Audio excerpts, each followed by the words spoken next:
Hey, this is Ben, and we're sitting here in Miami South Beach right now with my buddy Bernardo, the cameraman. And what I would like to talk to you today is about something that I've learned recently, and I want to ask you a couple questions. Are you spending time with the right people? And what I mean is, are you spending time with people that are the kind of people you'd like to move up with in this world? Are they the kind of people that you can go achieve your goals with? Another thing I'd like to talk to you about today is, are you being productive? Do you feel like you've got all these creative goals, these awesome things that you want to do, and something always seems to get in the way of those goals? What I'd like to give you today is a plan of attack in order to achieve those goals.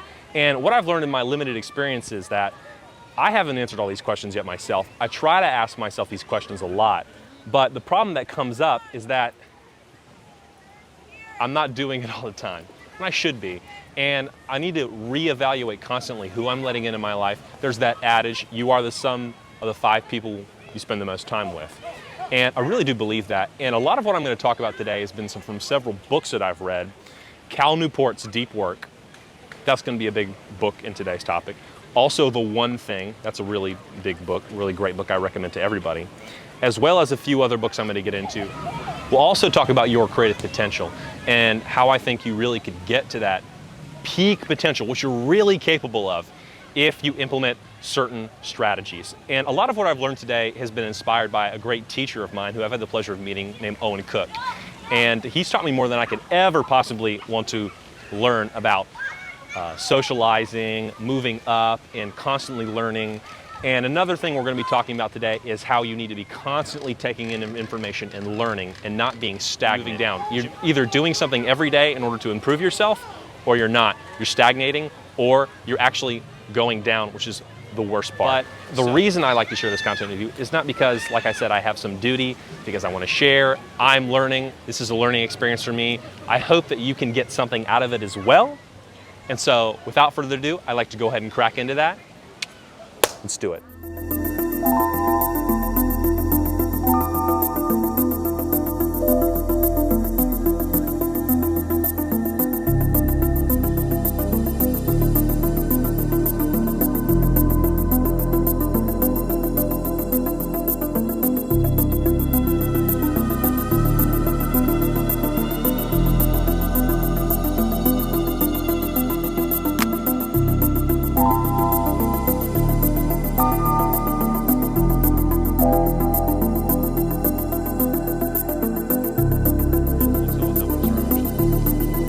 Okay, so the next thing I want to talk to you about is how you're spending your time every day. So we talked about how you need to structure your day in order to achieve your creative goals or whatever you'd like to accomplish. But one thing that's going to be a problem if you're not looking at it is how you're spending your hours in your day. We all only get 24 hours a day. That's the richest person in the world and the poorest person in the world. They only get 24 hours.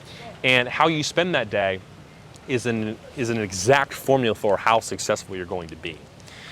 So in other words, you need to be constantly auditing how you're spending your day. Are you sitting there watching Netflix reruns every day, or are you working on your one thing, your creative endeavor that you want to achieve?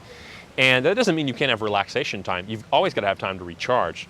But as long as you're doing it from a position of I'm deciding when that's going to be, and not just willy-nilly throwing it out there and just going, okay, now I'm going to relax and do nothing. And you need to have a conscious effort out here. You need to have a conscious understanding of how you're spending your time in a constructive way, instead of just going willy-nilly out throughout your day and doing whatever you feel like is the best thing to do.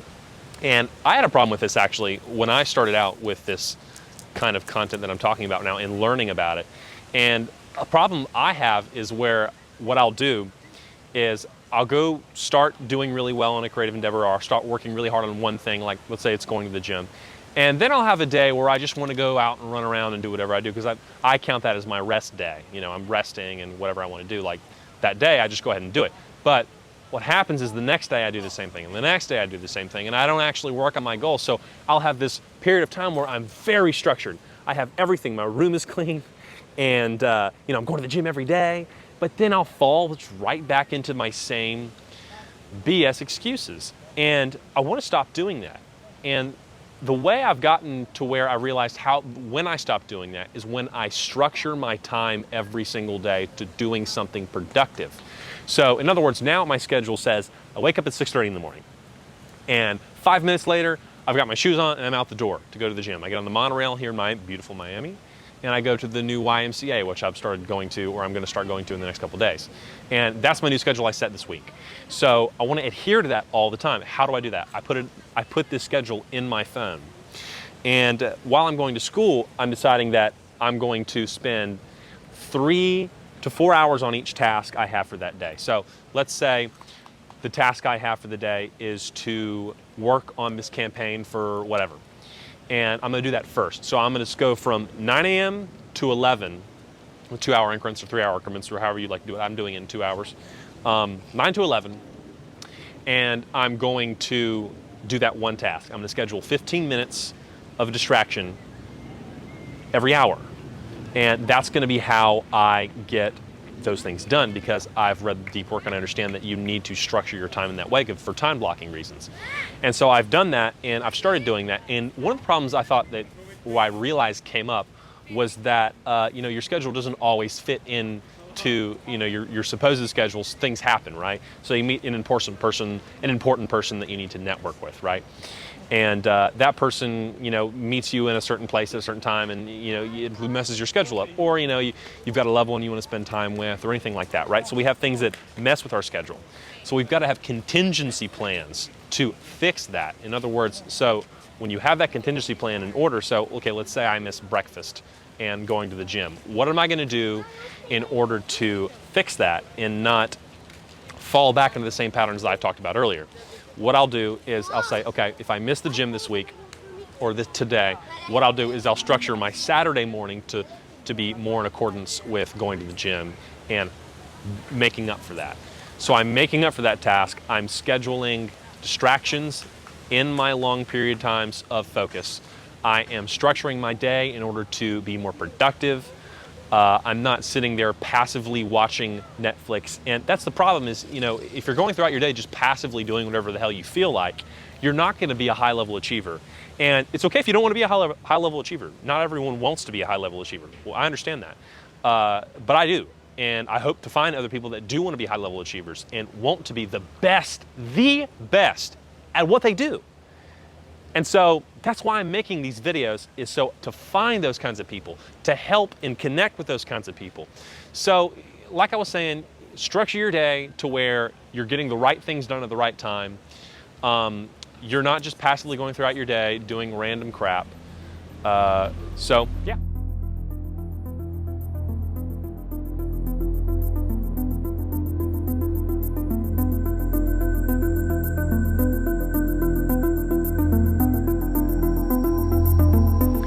So a book I read recently is called Relentless by Timothy S. Grover, which was recommended to me by a mentor named Owen. And this book talks precisely about the importance of being a cleaner versus a closer. And one of the most key things about being a closer is that when you're a closer, you're good at what you do, you've reached a somewhat sufficient level, and you're one of the best in your field, but you're not a cleaner. And what a cleaner is someone who gains energy from what they do.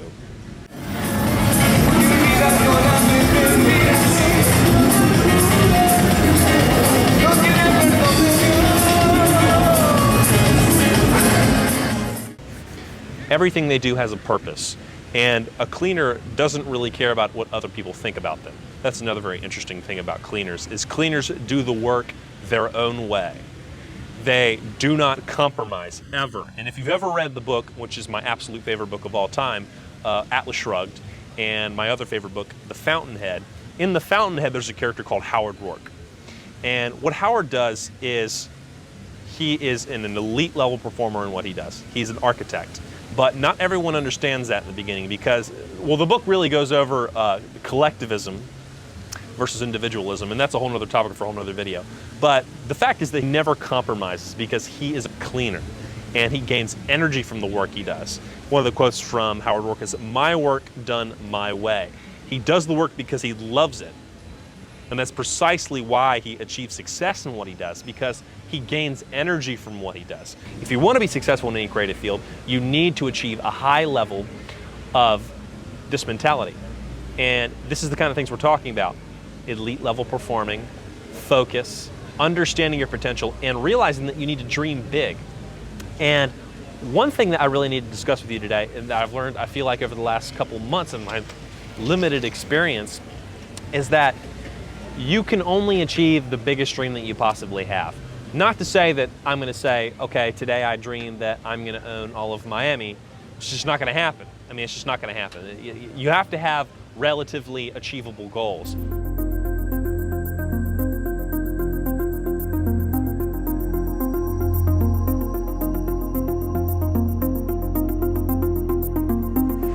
So another one of the things that I read in Deep Work is that we are increasingly these days living in an overly connected world.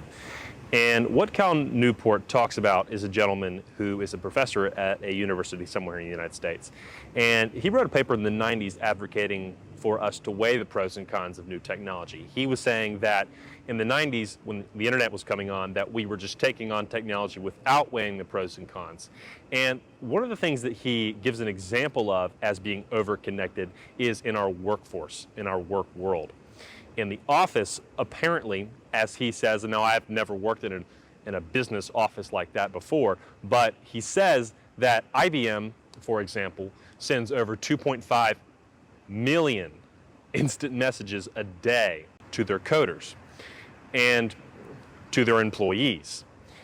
And he talks about something called attention residue.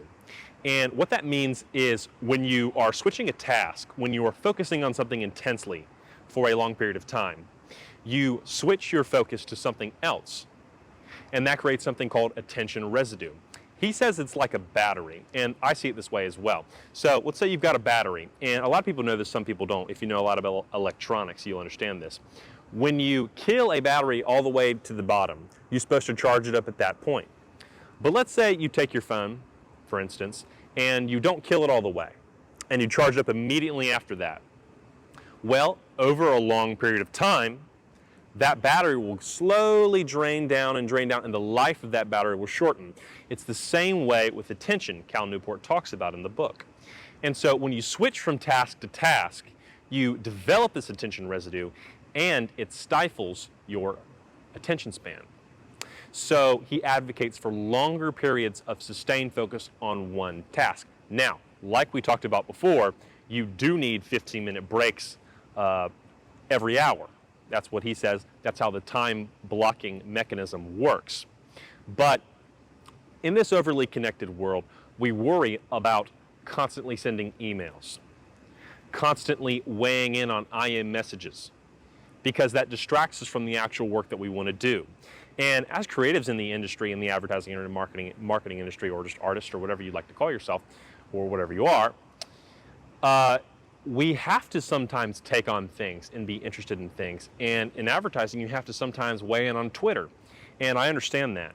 But if you ever want to achieve a high level of efficiency in a specific task that you're trying to accomplish, or a certain goal, this is definitely a tool you can use.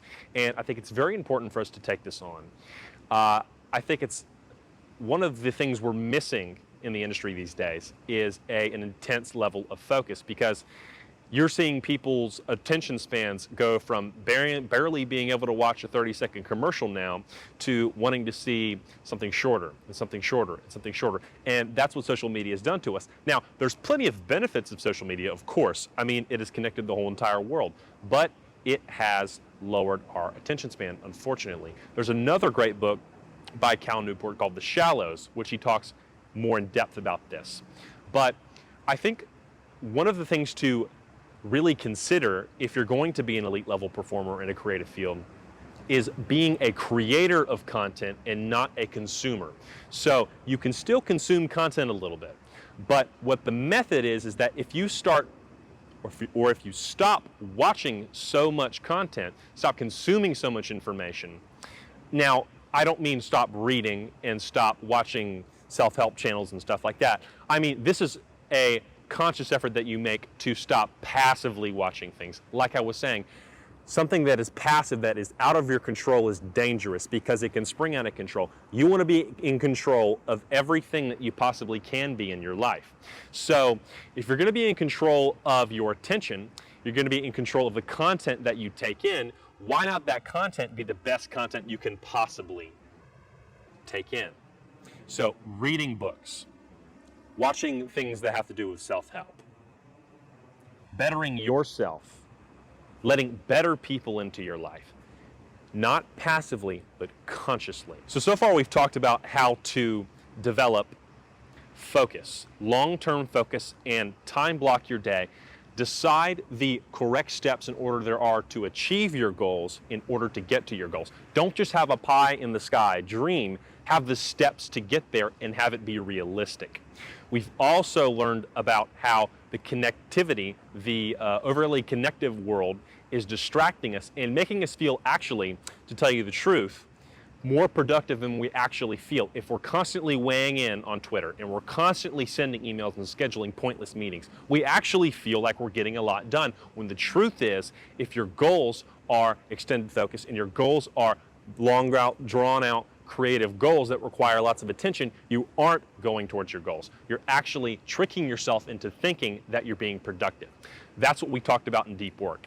And with Relentless, with Timothy S. Grover's Relentless, we learned a cleaner mentality, how you can become an elite level performer in your field.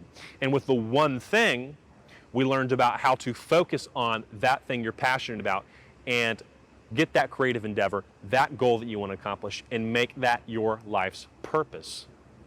So I appreciate what we've talked about today with you, and I thank you for actually watching. And I hope that I